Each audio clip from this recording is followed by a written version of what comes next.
What a privilege it is to be. How many people are happy to be here today? Praise the Lord. Praise the Lord. It's a wonderful privilege to be here. And as has been said, my name is Dr. Chidi Ngwaba. I put that Twitter address up there simply because I put lots of information. A lot of the things we're talking about today, I put up on Twitter if you want to follow. Also, when people have questions, I like to reply so that everybody can see the reply. We have a radio program this afternoon or evening, and I'm going to be receiving your questions and answering a lot of them this evening. Now, because this is a health talk, I always like to start in a special way, if you don't mind. And I need you all to stand up for me. Everybody to stand up. Wonderful. Fantastic. Right. I just got a few questions for you. Now, if during the week you were able to eat between 5 and 10 portions of fruit and vegetables every day, stay standing. The rest of you sit down. Great. We've still got lots of healthy people standing. Fantastic. Okay, so for those of you still standing, if you were able to drink somewhere between 1 liter or 2 of water every single day, stay standing. Otherwise, sit down. Now, I'm seeing some people starting to stand up. That doesn't work that way. It doesn't work that way. So, for those of you still standing, you stalwarts of health, still standing, I want you to remain standing if you were able to get somewhere between 6 and 8 hours of sleep every night. Right, okay. See many of the pastors sit down, okay. The church is keeping them busy. Okay, so we still have a few remnants. We like the word remnant, don't we? We have a few remnants left. So for those still standing, my last question is, if you were able to exercise for half an hour each day, stay standing. Wow, we have some great people. Let's give them a round of applause. Wonderful. You can sit down. You can sit down. I don't have a prize for you, but the prize is obviously a healthy, long life. Praise the Lord. Praise the Lord. Just one little advert. I do work for the Men's Ministries Department for the South England Conference, and all men are invited to come to the Emirates Stadium. You know the Emirates Stadium, right? Some of you know the Emirates Stadium, some of you hate the Emirates Stadium. But nonetheless, we are going back to the Emirates Stadium for a day of fellowship. All men are invited. It starts at 10 and it goes till 4. All men are invited. It's going to be a wonderful day of fellowship. Those of you who have been before know it's a fantastic day. Okay, so that's the end of my adverts for now. Now, does everybody know that God has a plan for you? Fantastic. It's good to hear such enthusiasm. God has a great plan for us. The Bible tells us about it, doesn't it? In Jeremiah 29, verse 11, it's a very well-known phrase, very well-known text. For I know the plans I have for you, declares the Lord, plans to prosper you, not to harm you, plans to give you hope and a future. That's a great message, isn't it? But my question is, what about us? What is actually God's plan for you and me? Do you know that? Anybody know God's specific plan for them as an individual? Well, here's another general one that Jesus gave. He says, look, Jesus called the 12 together and gave them power and authority to drive out all demons, to cure diseases. He sent them out to preach the kingdom and to heal the sick. That is remarkable, isn't it? That's still going on today in our churches? Silence. Okay, well, let's just see this then. What about today? Let's just look. I tell you the truth, anyone who has faith in me will do what I've been doing. He will do even greater things than these. Now, is that possible? It must be possible because Jesus said it. You have faith. Fantastic. But how can it be possible? You know what Jesus did? He healed people. How can it be? Well, let me try and answer this by asking you a question. You remember the gentleman who was sick for 38 years by the pool, and Jesus came along and he healed him. A great day for that individual. Now, my question to you is, who would you rather be? Would you rather be the person who was sick for 38 years and healed, or the person who was never sick in the first place? Never sick in the first place. Some of you are actually thinking, yeah, maybe I'd like to be sick for 38 years. Most of us would rather never be sick in the first place because we know that prevention is better than cure. Jesus did amazing things amongst us. He healed people. We have the opportunity to prevent the illness in the first place. And you know the great thing, you don't have to go to medical school to do it. I wanted to become a doctor when I was about 10 years old. I was at home and I read this book, The Ministry of Healing. You heard of that? And Medical Missionary. And I was reading those books and I thought, hey, this is interesting stuff. I think I would like to do something like that. So I did my stuff and I went to medical school. But in medical school, I got a little bit sidetracked and I went into a career of surgery. And it was one day, whilst I was training, this is after medical school, I was training up at Papworth Hospital in Cambridge, cardiothoracic surgery. And I always remember one gentleman who came into clinic, 78 years old. He had had a bypass several years before, and he'd become unwell again, and he needed to have another bypass. That is a heart bypass. But he was so unwell that we had to tell him that there was nothing we could do for him. So actually, we sent that gentleman home to die, and he died within 3 months. And it was at that point, I said to myself, I almost came to my senses. I said, surely there is more that we can do.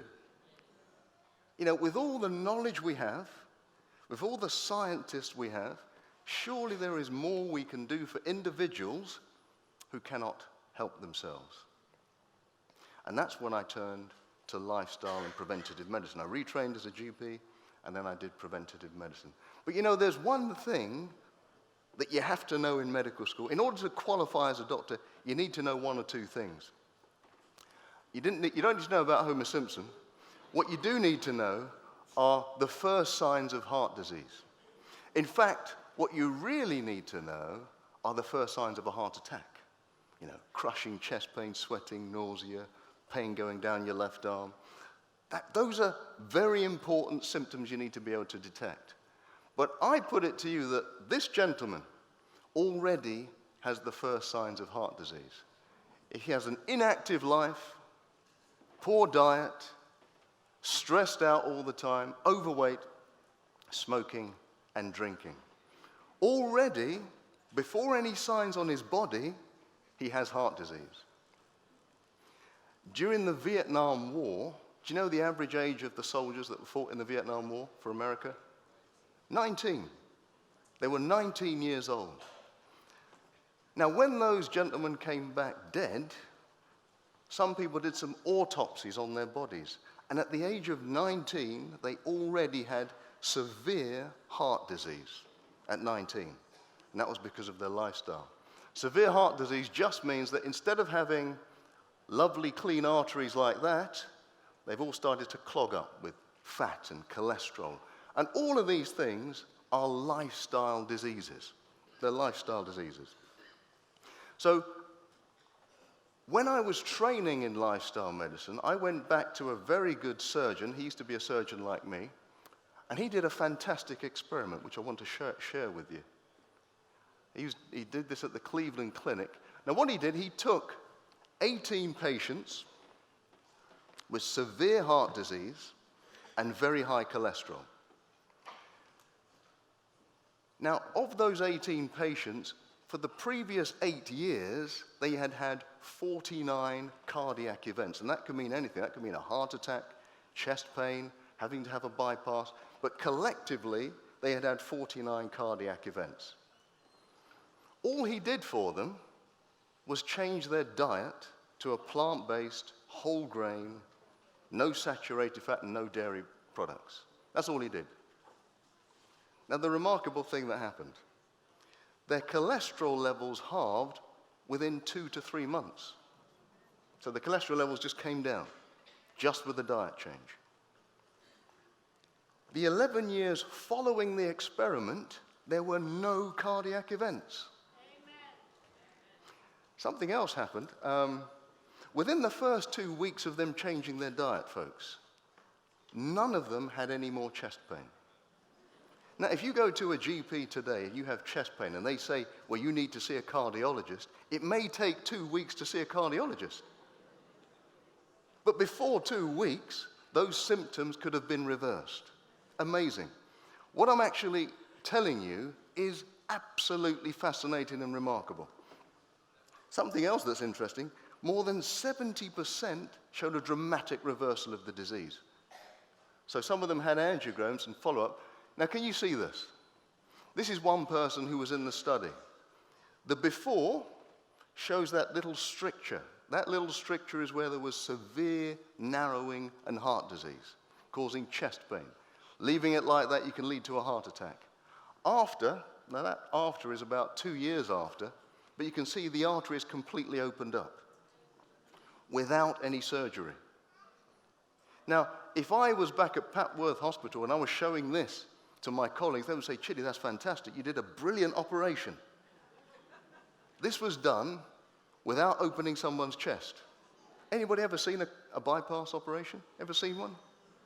You know, you have to take a big Black & Decker saw and open up the chest. And you know, when you're training, sometimes you slip. I shouldn't tell you that. I shouldn't tell you that. I shouldn't tell you that. I'm being honest. I'm being honest. I'm just confessing my sins. But yeah, sometimes you do slip. But instead of that, just by changing their diet, those arteries have opened up. Reversal of heart disease. Reversal of heart disease. This is miraculous, folks. This is healing. You know, we talk an awful lot about healing and spiritual healing. This is part of healing too. And I can tell you, I have had no regrets changing from surgery to lifestyle medicine. The results are absolutely phenomenal. And that was just by giving people a lovely, healthy diet. Okay? Fantastic. Now, many people say to me, I thought it was all in the genes though. I mean, if I've got heart disease, it's genetic, isn't it, Chidi? And it reminds me of a gentleman I came across when I was working in A&E. He had survived a heart attack. So it was the next morning, I saw him on his bed, and just beside his bed, he had 3 packets of cigarettes. And I said, oh, I see you got some cigarettes there. Are you keeping that as a memento for your former life? And he said, no, I'm going to go out for a smoke in a couple of hours.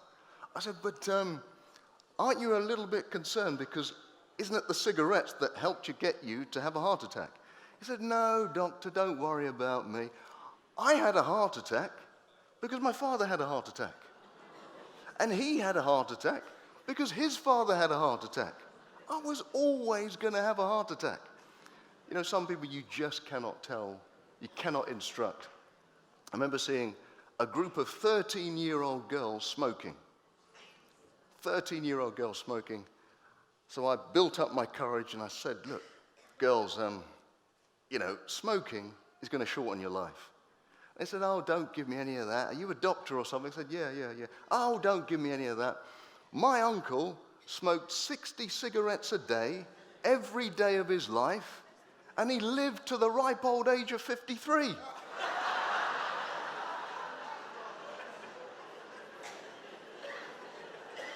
What can you say? What can you say?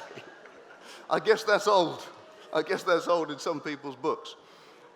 So this gentleman is blaming his father. And actually, many times, even when you go to your doctors today, they'll say, all right, it's heart disease, it's genetic, there's nothing you can do about it. But I always like to say it goes back to the Garden of Eden. Don't blame your parents, right? Don't blame your parents. Because like in the Garden of Eden, God blamed Adam, Adam blamed Eve, Eve blamed the serpent, and the serpent didn't have a leg to stand on, obviously. Leg to stand on. Serpent. You've had your breakfast, right? Great. Fantastic. So yeah, it's, even if there are genes, and we're going to talk about this a little bit later, even if there are genes, you can override those genes with your lifestyle. It's amazing. Anybody ever heard of the China study? One or two of you. One or two of you have heard of the China study. That's great. Let me ask you, anybody ever heard of the research that says drinking some red wine can help your heart? Everybody's heard of that. Nobody's heard of the China study. Now, the China study is one of the biggest studies ever done on human health.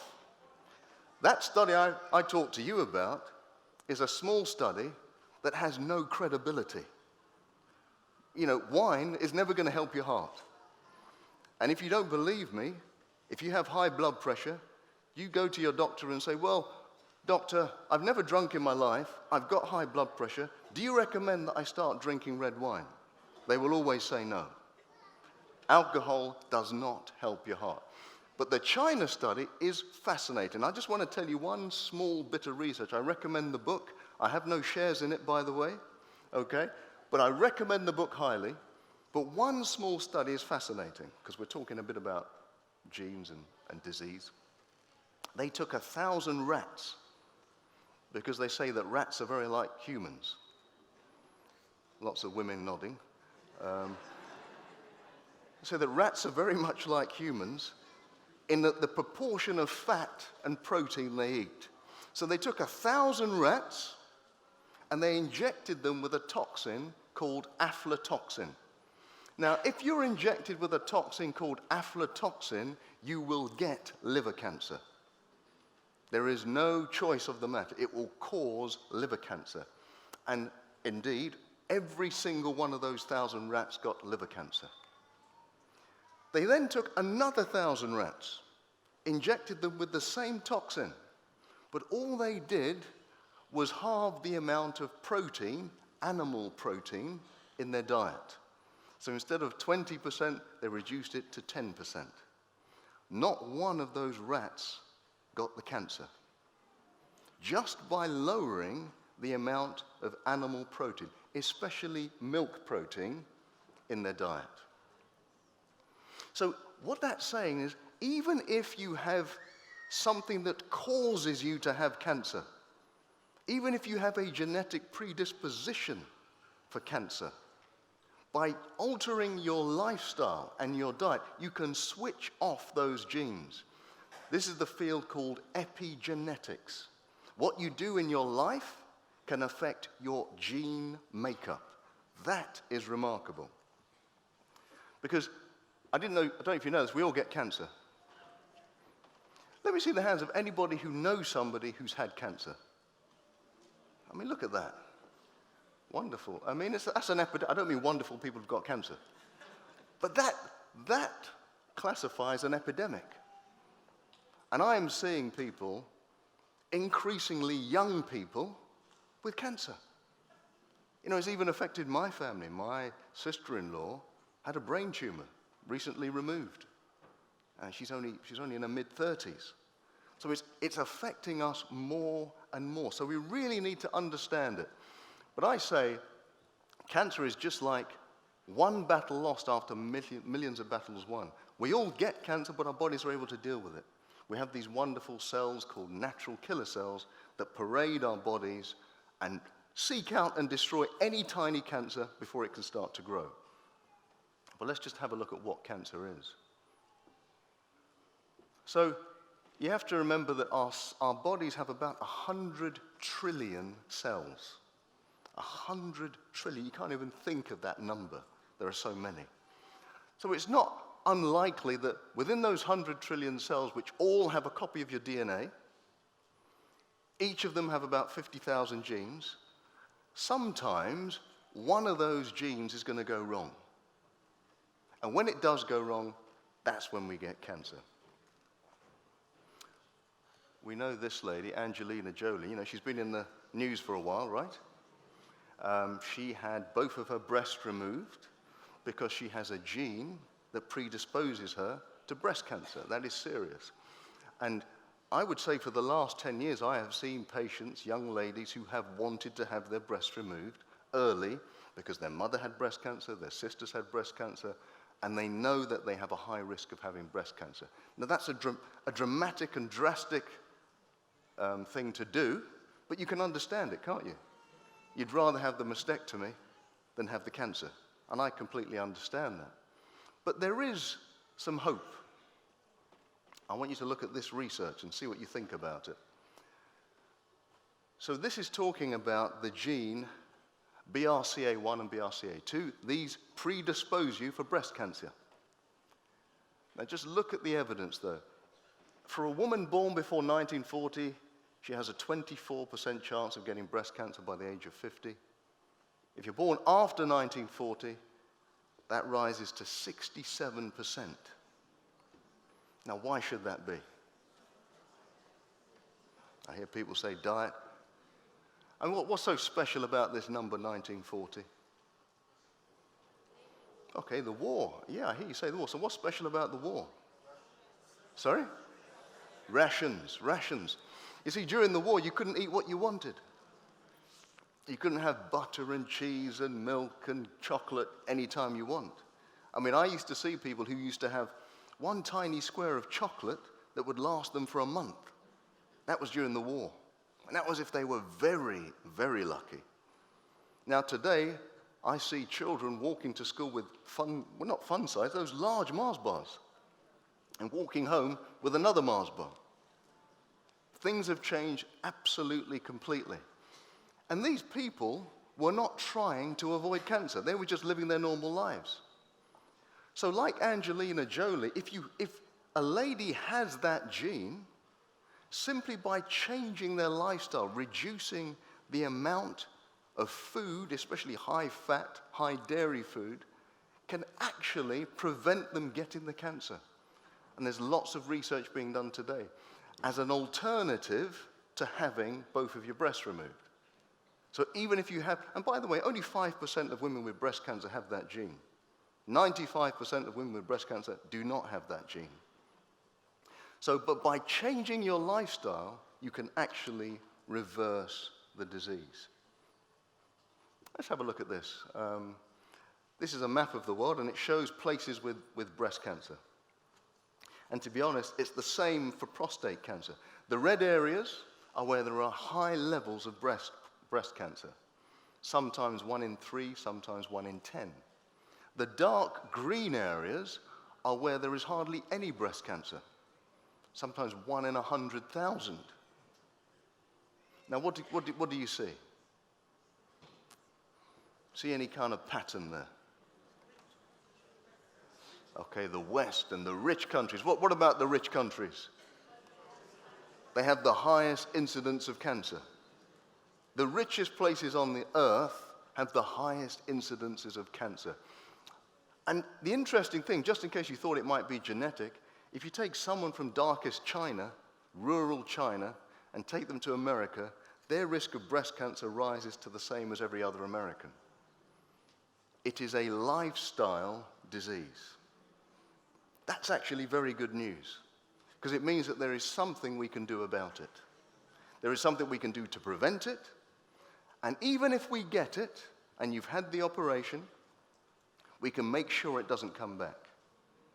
Now, you heard what I said, you had the operation.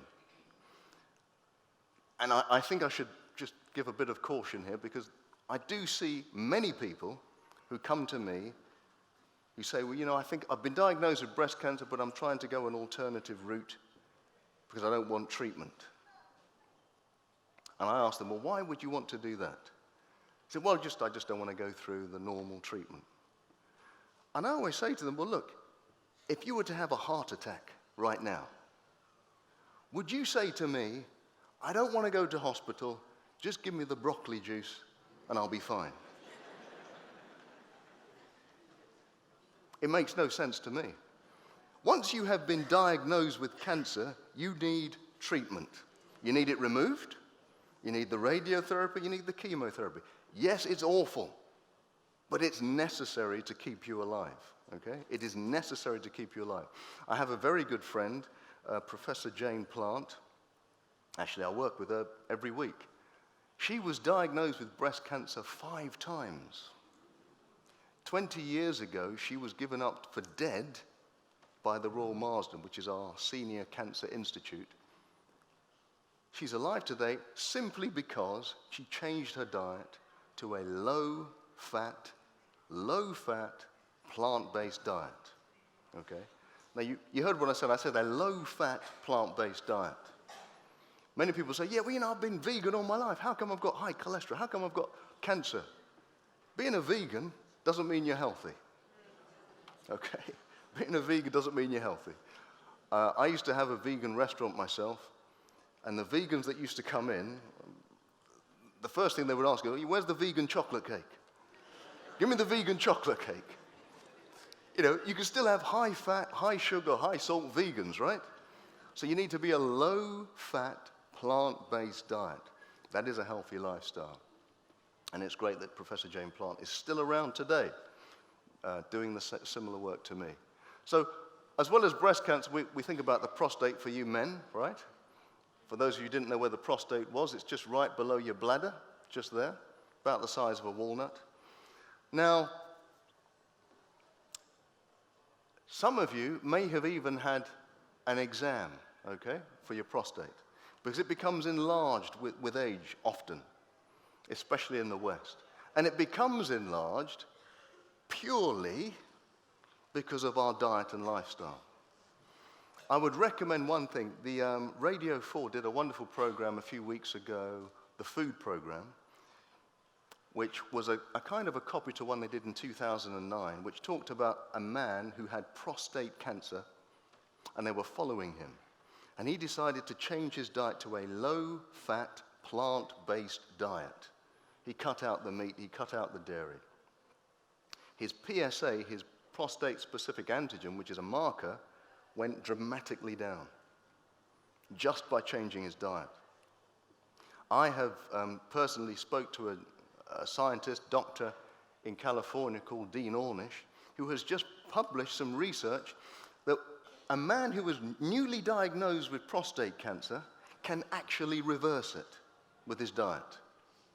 That is the latest information out at the moment. So when you go to your doctor, and it's a slightly uncomfortable exam. I've never seen it happen like this though, so don't worry about it. I've never had this happen to me in my life. So don't let the fear of the digital exam put you off. I don't know, some doctors are rugby players and they have quite big fingers, but don't worry about it, Okay, but yes, all of these cancers, prostate cancer, breast cancer, are really the result of the lifestyles of the rich and famous. Now, you may not know this, but you are the rich and famous of the world. Did you know? You are the rich and the famous people of the world. You may be thinking, what is he talking about? I can hardly pay my bills. But you know what? If you have a fridge where you can go into and get food anytime you want to, 90% of the world can't do that. They are literally killing themselves to come here and live the life that you have. But the life that you have is actually killing us, right? We are so rich, we are so wealthy. I have seen actually that because we're so rich, we're really damaging our health. I mean, for example, I have a car at home, and sometimes I can find myself driving to a place that is just 1.5 miles down the road because I've got a car. Sometimes it is better if we just live a little bit poorer. You understand? Yes. We don't have to use everything that we've got. Some interesting information for you. Cuba is still going through a recession. It's been going through a recession for 10 years. But the public health department in Cuba has said this is the healthiest they have ever been. In Cuba, they have these big cars. Well, they can't afford to put the petrol in the car, so they walk everywhere. They can't afford to go out to the restaurant every night, so they make their food at home. They are much healthier now than when they were wealthy. It's up to us to sometimes limit ourselves from all the excess. It doesn't mean you need to lead a boring life. It's actually an interesting life. But it just means you actually end up saving a lot of money as well. I started saving a lot of money just by walking most places. I don't have to put petrol in the car's doing fine by itself. Okay, so what we're trying to do is avoid the Western diet. The Western diet.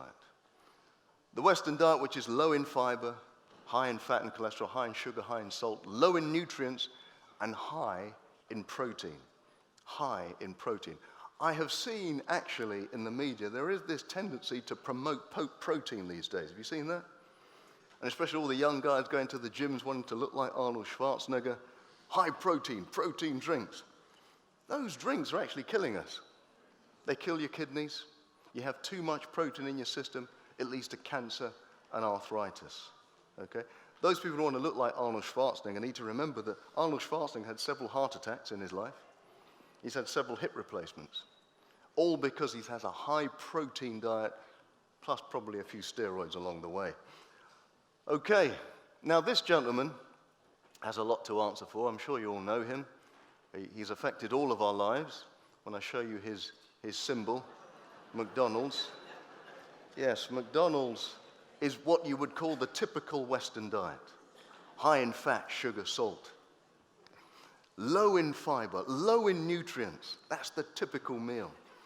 And I always get asked this question, look, doctor, I don't really want to change my diet, but I want to be healthy. I'm really into exercise. Can I exercise myself into health even if I eat a poor diet? The answer is yes, it's possible. It's possible. You know, the people who climb Mount Everest, they have to burn up 9,000 calories a day. That's difficult, right? But what I say to them is, look, if you have a normal Big Mac meal and you wanted to burn that off, you would have to run hard for 9 hours straight. So yes, it's possible, but I just don't think you're up to it. Yeah, I just don't think you're up to it. Now, I go back and forth to Africa quite a lot, and I have seen the rise in fast food, especially in Nigeria. I don't know if there's a McDonald's there, but I think a McDonald's is coming quite soon. I don't know if I'd like to be shooting one of those out in safari. But I would try and avoid that animal in the zoo, to be honest. Because what tends to happen is that the fat that we eat becomes part of us, right? I always call this the middle years because during the middle of our life, the middle of our bodies tends to expand. Yeah? It just tends to expand. And people used to say, well, why should this happen? You know, I'm pretty active. And how come I'm still fighting this battle? Well, I put it this way. You know, when you're young, you are incredibly active. You are. I mean, I remember me, when I was a junior doctor, when I first qualified as a doctor, you know, this was in the days when we really had to work hard as house officers, you know? We used to do about 100+ hours a week. You would go to work. If I was on call on a Friday, and on the weekend, I would go to work on Friday, work all the way through Friday night, Saturday night, Sunday night, and then work on Monday. Those were tough days. They're illegal now, thank the Lord. But what I remember is when I was a house officer, I would be walking up and down that hospital 10, 15 miles a day. And, you know, when you're a house officer, you can't just walk like this. When you're a house officer, you have to be running everywhere because your boss, the consultant, wants all the scans and all the blood tests yesterday. So you're running everywhere and you're just burning it all up. But then what I notice is as you slightly rise the food chain in medicine, you get an office and you get all these other junior doctors running around for you. And you're still eating the same. So it's not surprising that your middle starts to increase. You know, you get your driving license and that's it for walking. You know, I'm driving everywhere. So these little things that we can do just to maximize the amount of activity we do. Now, I tend to go everywhere with this pedometer, which inspires me to walk every day. I try to walk about 15,000 miles a day. 15,000, not miles, steps. Steps, by the way. I'm not that good. I'm not that good. And actually, I think that's a good time for me to confess something to you, because you're all good people. I feel I can share with you, right? I may as well confess. You see, I remember when I was a child, someone would come to our church doing a health demonstration or a health lecture, and they would be probably the size of this mic stand, and they'd be looking at us in a very stern way and saying, you must not eat this and you must not eat that. Everybody went away miserable, not knowing what to eat. I don't confess to have all the answers in my own personal life. In fact, I would say, looking at you all you good people, I would probably say that my eating addictions are probably worse than anybody in the room. I would probably say that. Let me just tell you what I mean. You see, I used to, when I still go to Maryland quite often, just up the road from the General Conference, a few years ago, I used to go very often, and there was a Dunkin' Donuts just down the road. I'm confessing, all right? I'm confessing. Be generous. And the Dunkin' Donuts was down the road, but it was a bit too far to walk, so I'd get in the car and I'd drive there. And when I got there, you go to Dunkin' Donuts and they say, I want those donut rings, looking around, making sure no one can see me. And they would say, well, you see, if you buy 3, we'll give you 3 for free. Okay, all right. I'm no fool. I will take 6. So I drive back home, and I'm not one to be controlled when it comes to donuts. So those 6 I would demolish within a couple of hours. And I'm not the sort of person, after doing the donuts, start to think, I feel so guilty, I shouldn't have eaten those donuts. The only thing I'm thinking about is, can I be bothered to go back to Dunkin' Donuts and get some more donuts? That's all I'm thinking about. It got so bad that one day I pulled up and the guy behind the counter recognized my car. And he just started laying out the donuts.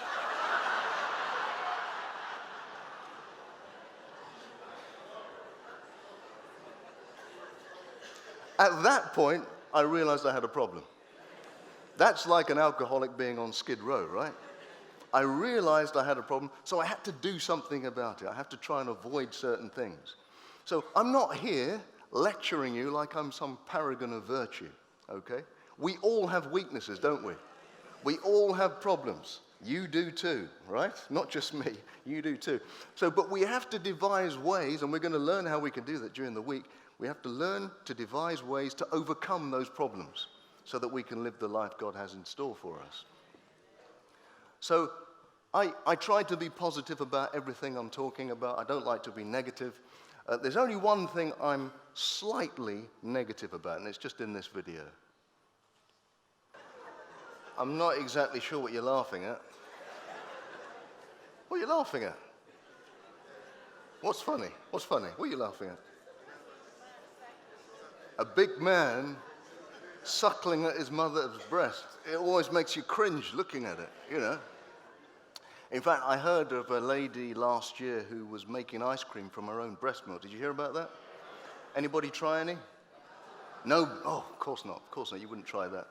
But I just don't understand that we have such an aversion to drinking milk from our mother's breast, but we will drink it from a cow.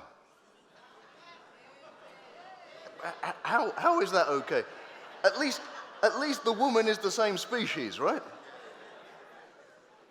How can it be right for us to be drinking milk from another species? By the way, in the wild, do you ever see an animal drinking milk from another species? No. Do you ever see an animal drinking milk in adulthood? No. And the doctors will tell you, if you want big, strong bones, you've got to drink loads of milk. And my question is, there are gorillas out there whose genetic DNA is about 98.5% the same as ours. Doesn't mean we come from them. It just means that we have similar building blocks. They have the same digestive system, the same absorption system. But gorillas seem to do all right when it comes to big, strong bones and muscles, right? How do they do it?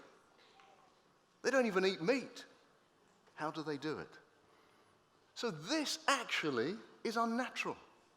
Us drinking milk is unnatural. I said I tried to be positive about everything, but I can't be positive about milk, I'm afraid. Look, milk is designed to turn this little fella into the big fella. That's what it's designed for, to make a small cow into a big cow. So when we drink it, it causes us all sorts of problems, not least of which trying to control our weight. Milk is full of a protein called casein, by the way. Casein, I'd invite you to look it up, casein. There is so much research to suggest that casein stimulates cancer. Okay? So casein is an agent that causes cancer, and it's in all the dairy products we have. Milk also is full of estrogen, right? Estrogen. Those of you who know anything about breast cancer know that most of them are estrogen receptors on the breast cancer. And you take a drug called tamoxifen to block estrogen receptors. Well, if you're taking something to block estrogen receptors and you're still drinking estrogen in your milk, it makes no sense. It promotes cancer. So I'm afraid I have to be very negative about dairy products. And something that you may not know, this is a cross-section of the small intestine. And on the small intestine, you can see these. It's a single layer of cells. A single layer of cells on top of the small intestine. These are incredibly intelligent cells. They are so good that when you need more iron, they start to absorb more iron. When you need anything, they take it. When you don't need something, they try and keep it at bay. But sometimes that wonderful mechanism, that wonderful barrier is breached, and we call it a leaky gut. And when that happens, you get all kinds of problems. All of these problems: diabetes type 1, thyroid disease, multiple sclerosis, lupus, rheumatoid arthritis, and colitis. By the way, all of those diseases are the same disease in different areas of your body. They are exactly the same disease. You look up most of the books which, when you ask about what causes multiple sclerosis, what causes thyroid disease, most of them say, we don't know. Well, the research tells us we do know. And what I'm going to talk about now is just a little example. You see, at some point in our lives, we get this leaky gut. It can happen when you're stressed. It can happen when you're on antibiotics. It can happen when you have a cold or an infection. And that means that certain proteins, especially animal proteins, can bypass that wonderful selective barrier and get into your bloodstream. When they do that, your antibodies detect them as foreign bodies. And when your antibodies detect them as foreign bodies, they start to attack them.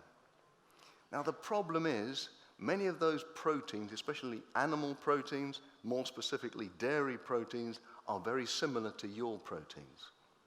So if your immune system is attacking these foreign bodies, it will then start to attack you. Now, if it's the same protein that's present on the covering of your joints, you will get rheumatoid arthritis. If it's the same as the one in your thyroid gland, you will get a thyroid disease. If it's the same as the one in your nervous system, you can get multiple sclerosis. Those are the origins of those diseases. Okay? So one of the first things you have to do, is eliminate those proteins from your diet. And you really have to be quite forensic about this. For most people in other diseases, I say, well, you can cut down. But for people with an autoimmune response, you have to eliminate it completely. Because it only takes a small amount to activate your immune system. You know what a vaccine is, right? A vaccine is just a small amount that activates the whole immune system. Right. The next thing, apart from eliminating it, and by the way, here's some evidence if you just want to write this down, the reason why children get type 1 diabetes is incredibly linked to cows' proteins in their milk. You can look that one up. And most endocrinologists will tell you that too. So, please don't feed your children cow's milk. That's what I'm saying. All right?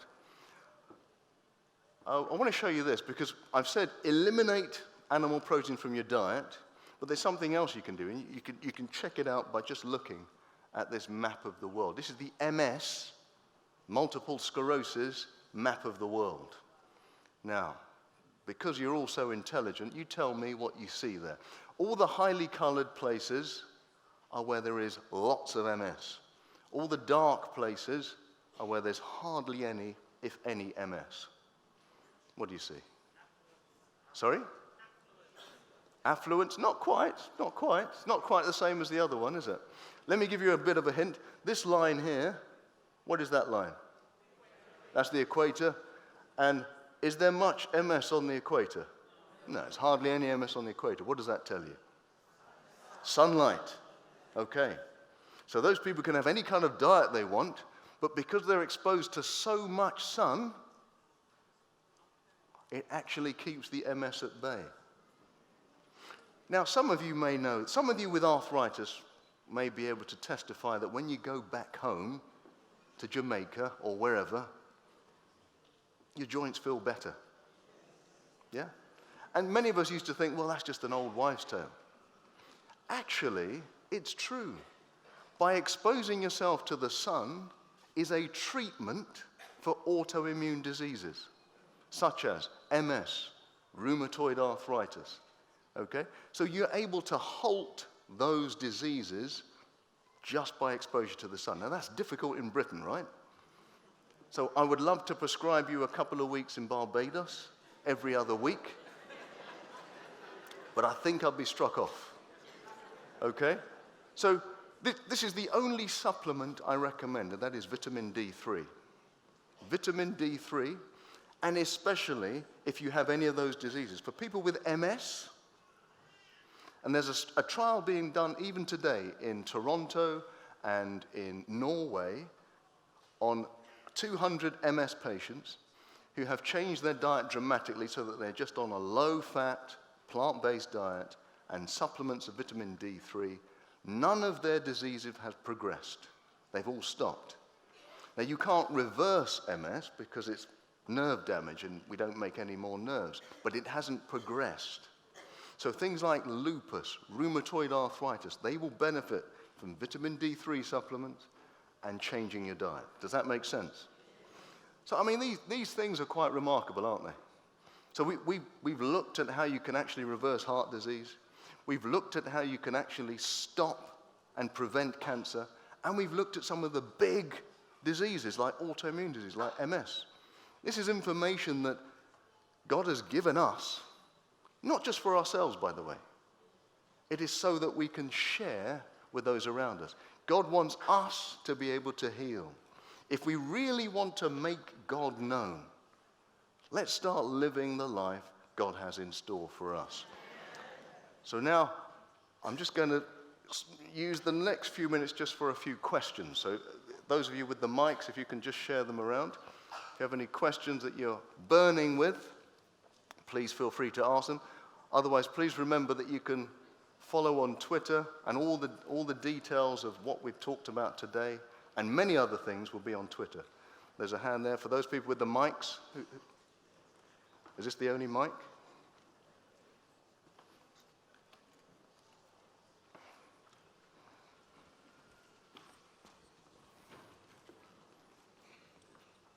In the last graph, I noticed that in a place like Greenland, which is very far north, they had a relatively low incidence of Where? MS. What, up here? Yes. No. They have lots of MS. The further north you go, all the color, all of these colored places. Yes, but it's less than the green, isn't it? It's purple and blue.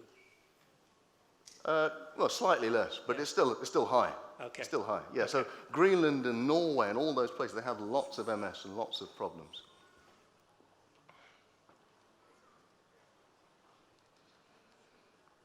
Okay.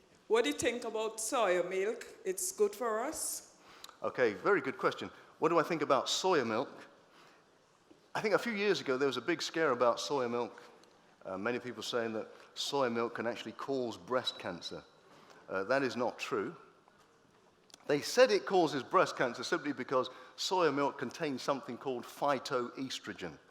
And when anybody sees the word estrogen, you think, oh my goodness, that must be cancer. Well, phytoestrogen is the same thing found in strawberries and fruits and vegetables. Phytoestrogen sounds like estrogen and looks like estrogen.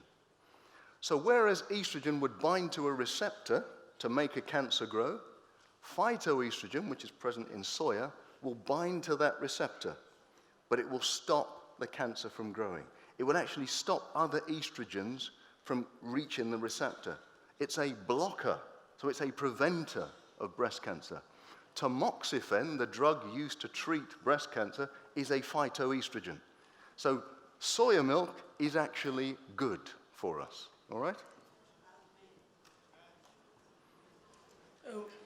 I would like to ask also. Where are you? Oh, yeah. If we eliminate milk, Yes.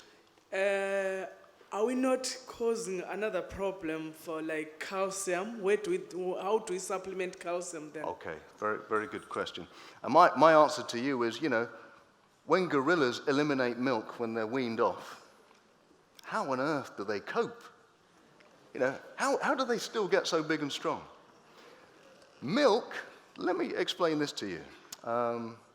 There is a tribe in Africa, the Bantu tribe in Africa, who do not eat meat and do not drink milk.